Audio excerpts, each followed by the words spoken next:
All of the history of the Sala de Jurats y Justicias can be found in the Plaza dels Porces.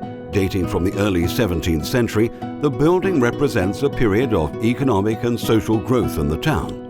It was primarily used for meetings held by the local authorities or merchants. Its most characteristic feature can be found on the facade, opening on the lower section with a series of central and side arches which comprise one of the most representative images of Teulada.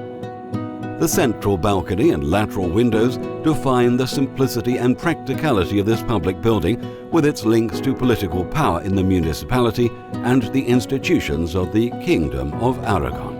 Over time, La Sala has often been renovated, but its nobility remains intact in its tough stone and sundial, which as yet survives and continues to tell the time no matter the century.